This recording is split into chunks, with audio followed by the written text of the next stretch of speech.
What's up, Ram fans? Welcome back to the Monday Night Sports Show. I'm Madeline Davis. And I'm Brendon Fairbairn.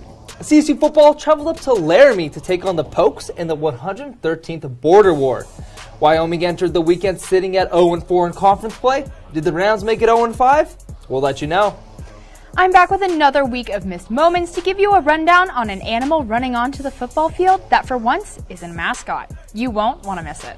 And hey, don't forget about Hot or Not. We'll keep things CSU focused tonight to take a look at the Mountain West Championship chances for both Rams volleyball and basketball. All of that and more on CTV Sports starting right now.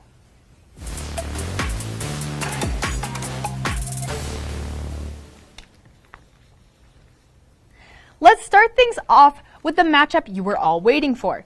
This past weekend, the Rams traveled up to Wyoming for what was the 113th annual Border War. And after taking the matchup 34-24 last season, the guys in green were hoping to make it 2 in a row against the Cowboys and keep the Bronze Boot in Fort Collins. But unfortunately for Ram fans, the boot is, well, back in Laramie. You might be asking, how could this happen? Wasn't Wyoming 0-4 in conference play? Yeah, they were.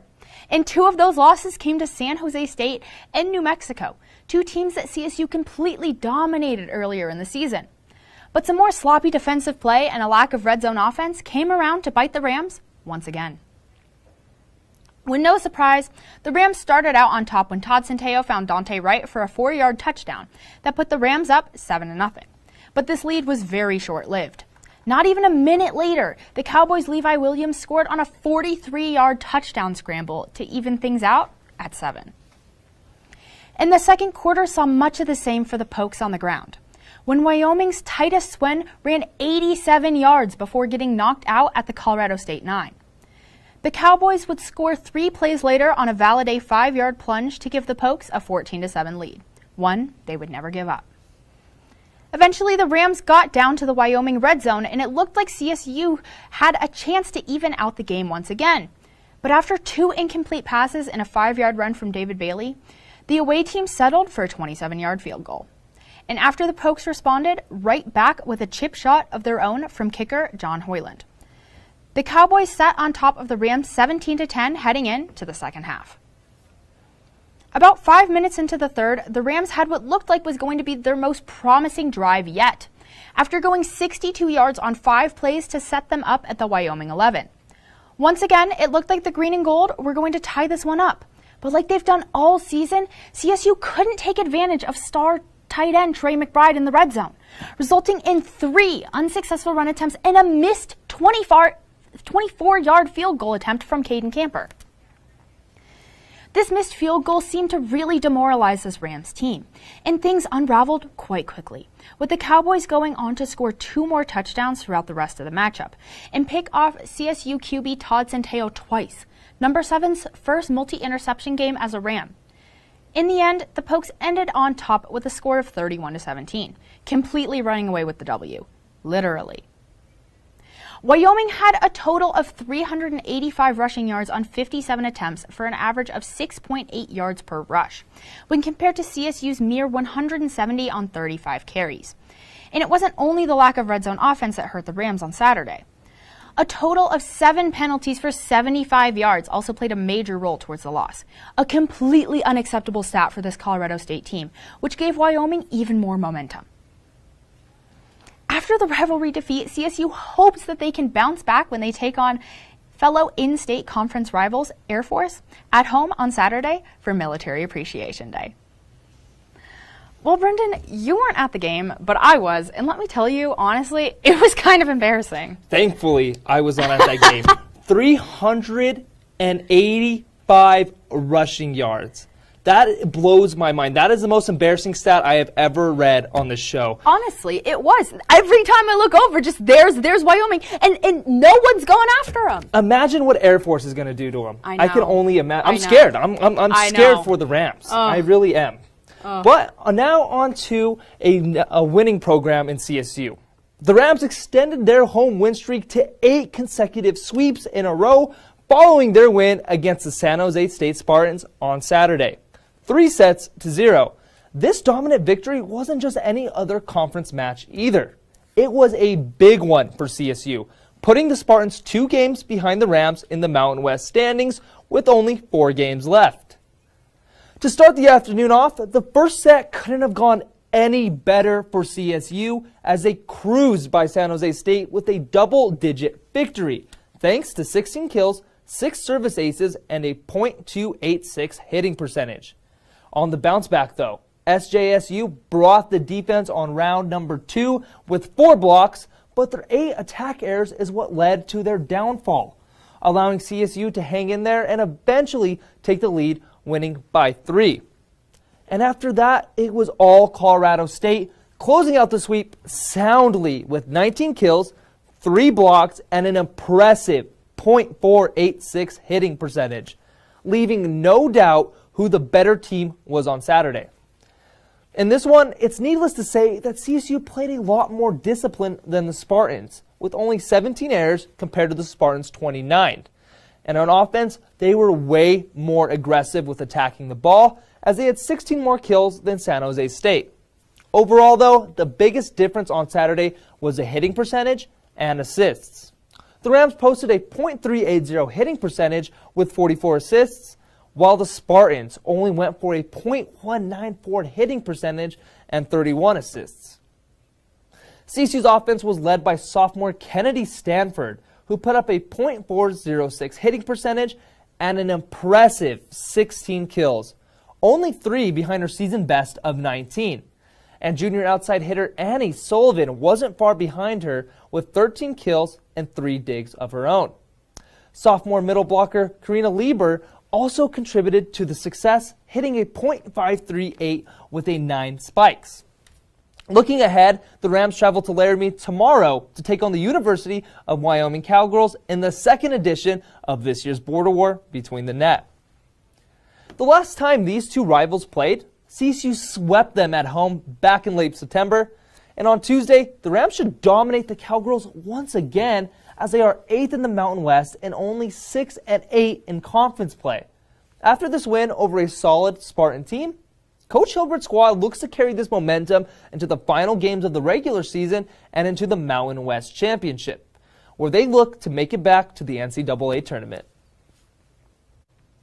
Moving on to some pro action, the NBA season is officially in full swing, which means that MVP Nikola Jokic and the rest of the Nuggets are back to continue doing their thing at the Ball Arena. After coming off a close loss to the Grizzlies in Memphis last Wednesday, Denver returned home to take on the Houston Rockets this weekend. And don't let Houston's 1-8 record fool you. Just like Denver's last game, this was another extremely close one, coming down to a Jokic block at the buzzer to seal the dub. At the end of the first quarter, Houston led by 1. It was a lead that they held on through the half. Ultimately, though, it was the third quarter that ended up putting the Nugs on top for good, 72-71, with Denver eventually holding on and securing the victory 95-94. And may I remind you, all of this was without MPJ, who left early in the first due to lower back soreness. The Nuggets had the chance to take a 3-point lead late in the fourth, but a PJ Dozier missed shot cost Denver this more comfortable advantage, giving Houston the chance to take one last shot before the buzzer struck 0.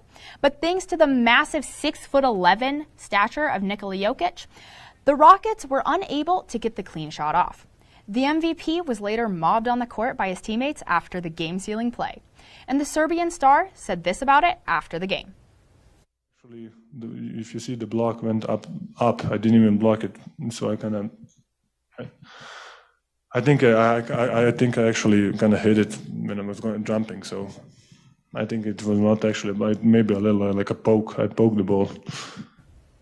Thankfully for Denver faithful, this block led to the 1-point victory that once again placed the team above 500 at 5-4 on this young season. The Nuggets just tipped things off at the Ball Arena to take on the Miami Heat. So we'll see very soon whether or not they can improve that record to 6-4. Now on to the other Denver team that is now surprisingly 5-4.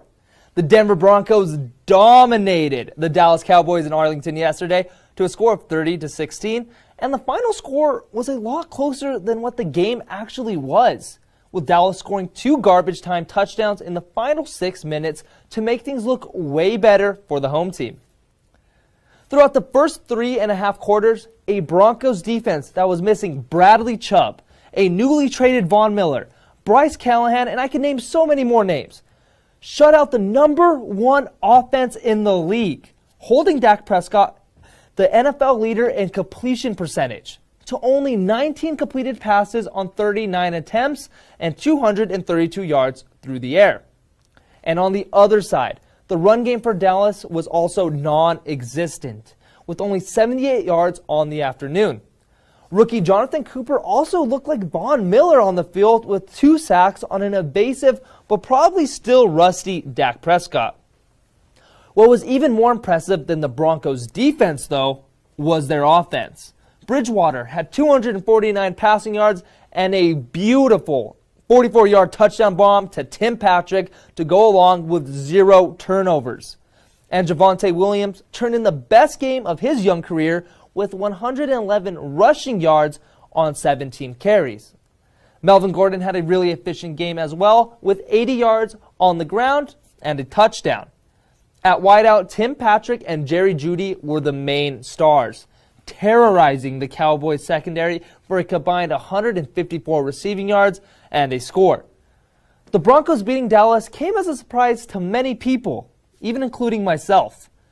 But over the years, the Broncos have always had the Cowboys' number.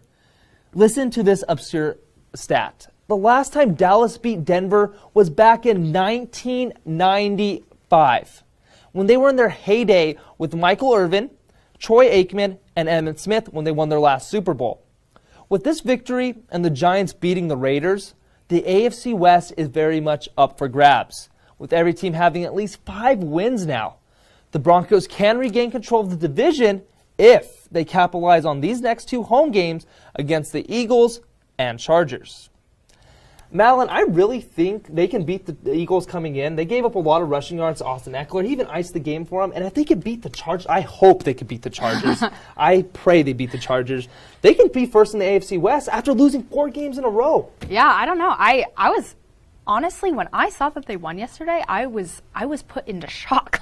like I saw someone posted it on their Instagram story, and I was like, the Broncos won? It was literally 30-0 with 6 minutes left. I thought they were going to shut him out. And the thing is, the Broncos are playing with a bunch of third stringers, people I don't even know. That's what blows my mind. They played so good against the #1 ranked defense. But as a Broncos fan, they always bring my hopes up, and then they always shoot them down. So I'm going to try to keep a level headed on this one. We'll have to see. Yeah. And Rams, that's all the local sporting news we have for you tonight. Or is it, Madeline? Yeah, Brendon.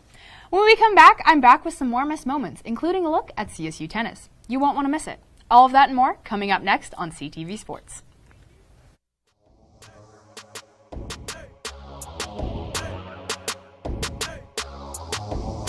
I'll be right back. Hi. You think you're probably sober? Yeah. But you're thinking about taking the back roads home, just in case. If you're probably sober, then why would you do that?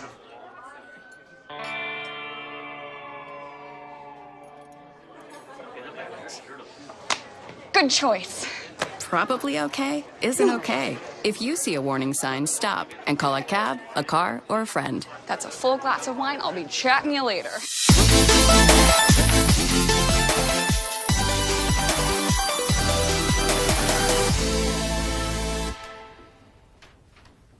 Welcome back from the break, Ram fans, and to yet another installment of Missed Moments.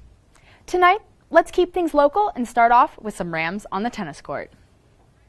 For the first time in program history, CSU had qualifiers for the ITA Fall Nationals, where 2 pairs of Ram athletes got to play this weekend all the way down in San Diego at the Barnes Tennis Complex.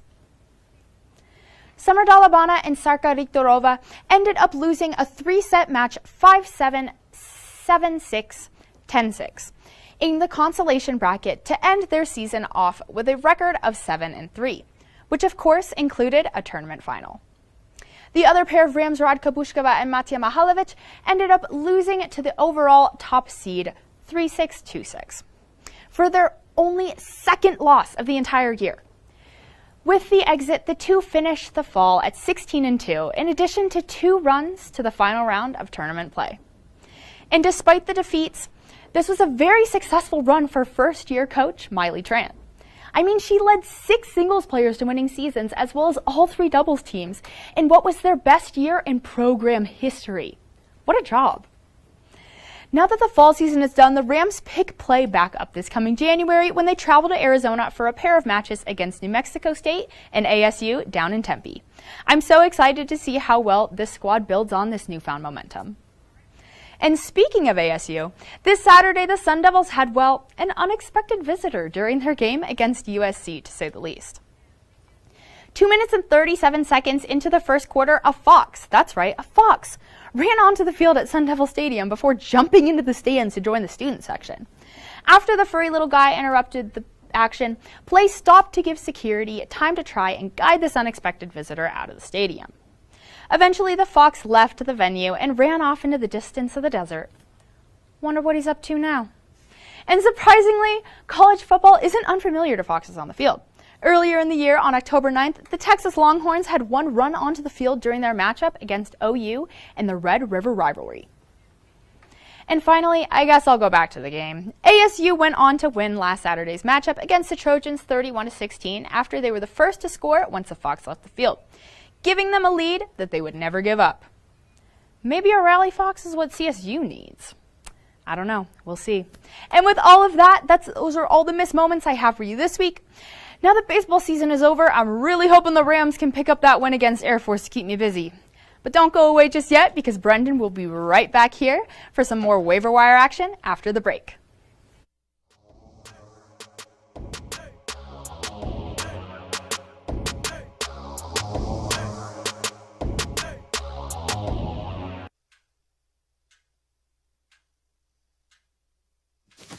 Awkward.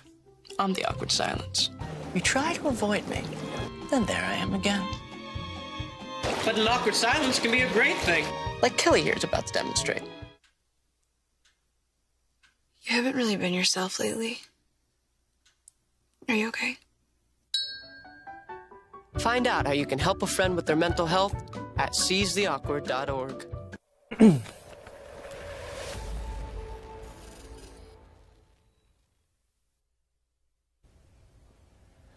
Thanks for sticking with us after the break, Rams. After taking a week off, the waiver wire returns after a bye week of its own. But hey, if you read my article from the Collegian, you wouldn't have missed anything. Just saying. I still had 3 players for you to pick up on your league's waiver wire. This week, like always, let's talk about 3 more guys that can help you finish top 4 in your league and get you into the playoffs. To start off tonight, Philadelphia Eagles' veteran running back Jordan Howard has been sneaky good recently in his second stint with the Philadelphia Eagles. And let me start this episode off. I have to apologize about Kenneth Gainwell. I had him on my waiver wire a few weeks ago, but he only had 2 carries last week. Boston Scott and Jordan Howard are the main guys going forward. Howard did have 3 touchdowns in his last 2 games, which is very great for fantasy value. He had 17.7 last week against the Lions and 13 fantasy points against the Los Angeles Chargers yesterday. He did put up 71 yards against the dismal Detroit Lions defense, but that was also splitting shares with Boston Scott. He also did put 57 yards against the Chargers, who have a sneaky good run defense, so it's really putting him more of an upward trend in fantasy. He also brings in 6 years of experience. I loved him with the Chicago Bears. He was a great running back. I was rooting for him as a 5th-round draft pick. He helped my fantasy team to a victory, or to a league victory, I should say, a few years ago, but he really just fell off the map, but I think he's finally coming back. He's only rostered in 8% of leagues, but I really expect that to skyrocket, especially with his last 2 performances. Right now, I have him as an RB2 against the Denver Broncos because you don't know what you're going to get with the Broncos. You don't know if you're going to let him rush for 2 yards or even 200 yards. But Howard is a great addition for your fantasy team moving forward. So let's move things to the passing game now. New York Jets rookie wide receiver Elijah Moore has finally arrived, with Thursday night against Indy acting as the rookie's coming out party. It didn't matter that Moore entered the game catching passes from Mike White or that he finished catching passes from Josh Johnson. He was cooking no matter who was passing him the ball. The 21-year-old admittedly racked up a lot of his production in garbage time, but the talent is definitely there when you watch him play. Moore's target total in 3 games since the Jets' bye week are 6, 6, and 8. giving him consistent fantasy volume. Against the Colts last week, he finished with 7 catches for 84 yards and 2 touchdowns. As of now, he's still a sleeper. He's only owned in 15% of leagues, but after this 27-point performance for the rookie, his rostership is bound to go through the roof, entering Week 10. And on to my final waiver wire addition for the week.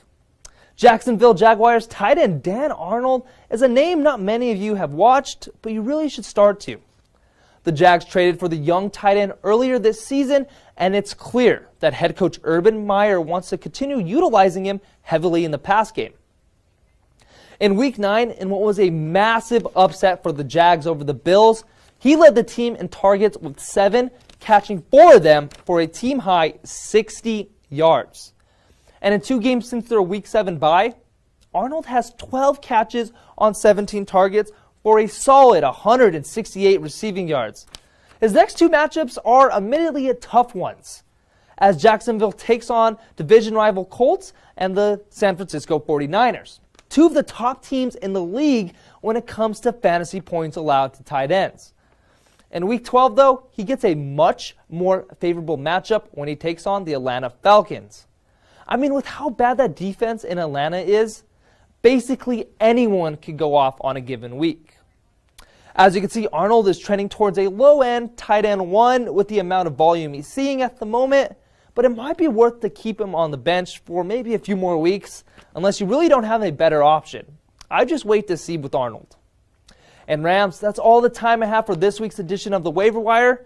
If you want a few more options to strengthen your bench, check out my article on the Collegian, which comes out online every Wednesday. After the break, Madeline and I will finally be back on screen together for Hot or Not. You won't want to miss it.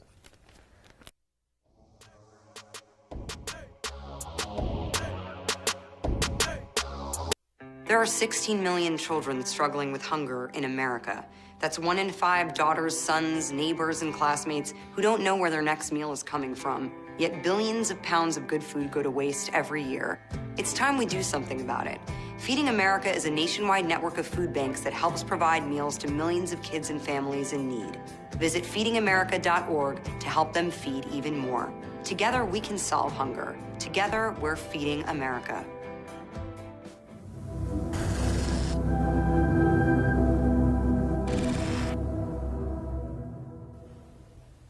Welcome back to the break and back to Hot or Not. Over the last few weeks, we've been split up across the studio to take on separate topics.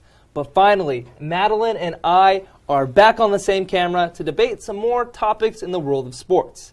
I've been on a roll recently when it comes to my takes. I mean, just look at my Atlanta Braves that just won the World Series.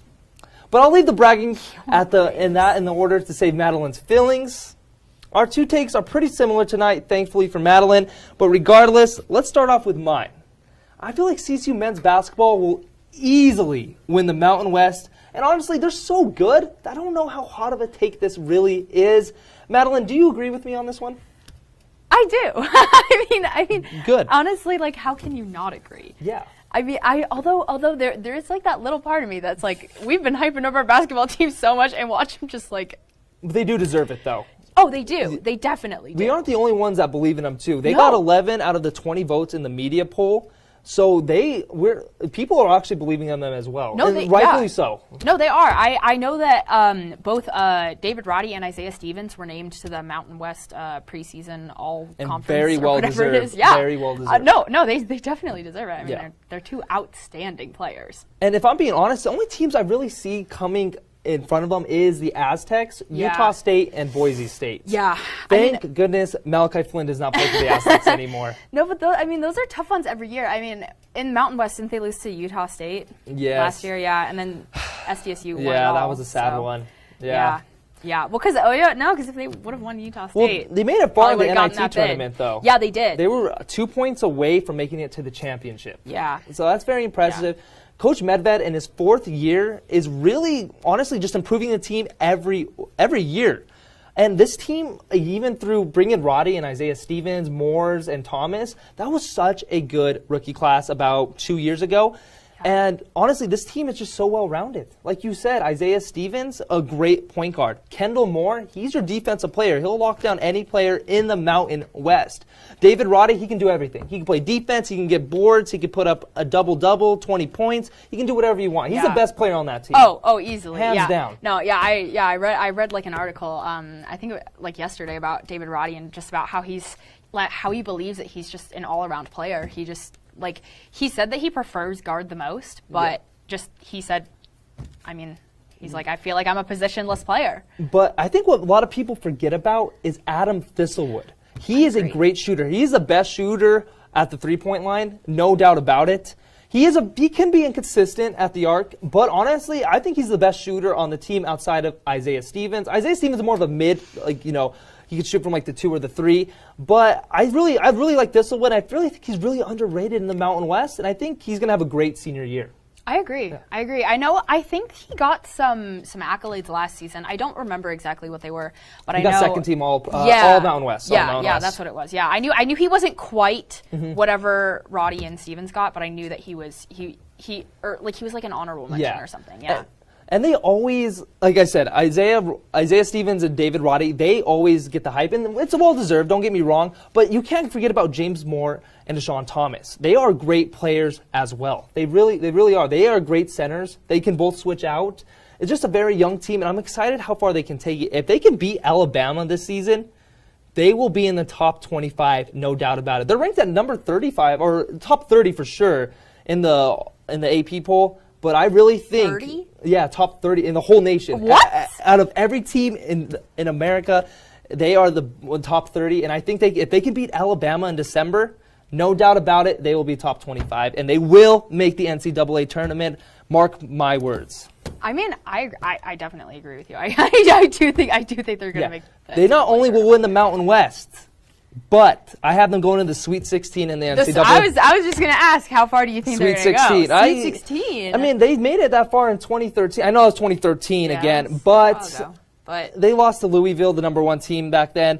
But I really think they can make a run this season. They will win the Mountain West, no doubt about it. Obviously get an automatic bid, and they will be number 1 number 1 in the Mountain West, but they will at least make it to the Sweet 16, hopefully the Elite 8. Wow. I hope so.